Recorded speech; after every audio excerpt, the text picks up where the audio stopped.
They said it was closed for renovations. But when we snuck inside, it wasn't the darkness or the silence that scared us. It was the faint sound of breathing coming from the mannequin that shouldn't have been there. It was early October when our school took us on a field trip to the old State Museum downtown. You know, the type dim lighting, thick dusty air, and exhibits that hadn't changed since the 80s.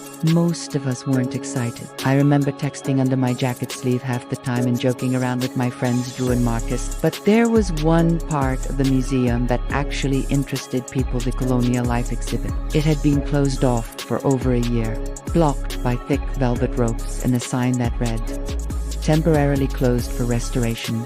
Do none." And that made it more interesting than anything else in the whole place. I don't remember who dared who. Probably Marcus. He was always the one to push things too far. But by the time the chaperones were distracted and the other kids were headed toward the gift shop, the three of us were slipping under the rope and into the sealed-off wing. At first, it just looked like the rest of the museum wooden floors. Creaky air vents and mannequins frozen mid-action.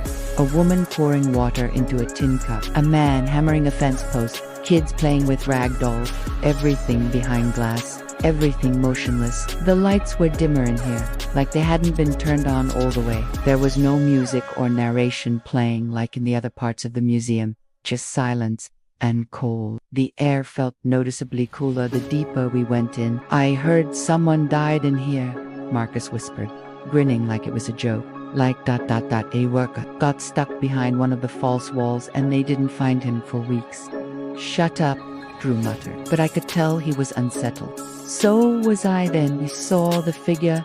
It wasn't behind glass. It stood at the far end of the hallway, in the corner of the final diorama, next to a fake brick fireplace and a table with old dishes set out like a meal had just been served. A tall man in colonial clothes. He wasn't doing anything dramatic, just standing near the wall, arms at his sides, head slightly tilted. No face paint like the other mannequins, just pale skin, thin lips, and deep shadows under the eyes. We stared at him for a while.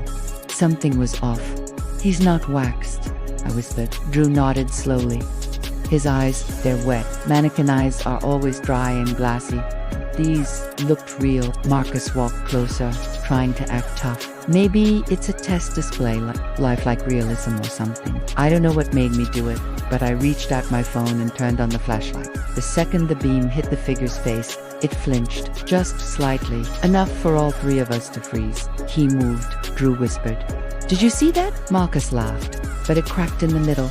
"It's rigged, like one of those motion sensor things." I stepped closer. The air around him felt colder. The flashlight beam shook in my hand as I looked closer. He was breathing, barely. His chest rose and fell under the fabric of his coat. We backed up, slowly. I don't remember who whispered go, but suddenly we were running. We sprinted back down the hallway, past the glass cases and fake scenes of colonial life, toward the rope we ducked under. But it wasn't there. There was no rope, no closed sign, just a dark, blank hallway that didn't lead back to the main museum. "What the hell?" Drew started, then stopped behind us. Footsteps, slow, deliberate, heavy boots on old wood. We didn't turn around. We just ran, corridor after corridor, each one unfamiliar. It was like the layout had changed. Finally, we burst through a door into a utility stairwell. Cold metal steps, emergency lighting flickering. We pounded upward, not stopping until we slammed against another door and pushed into daylight. We were back in the parking lot. Somehow, the teachers were furious. They'd been looking for us for an hour, said they found the rope undisturbed, said we must have snuck out through a side door. We didn't argue, but here's the part that still keeps me up. A few weeks later, I looked up the museum online. They'd reopened the colonial exhibit. I found a photo on their Facebook page showing the restored scene. It was the same layout, same fireplace, same table, and standing in the corner was that same man. Only in the comments, someone asked about the new wax figure. A staff member replied, "We didn't add any new mannequins to that scene." And when I looked closer, I noticed something in the image. The man wasn't behind glass, like the others. He was standing in front of the diorama, and his eyes were open, staring straight at the camera.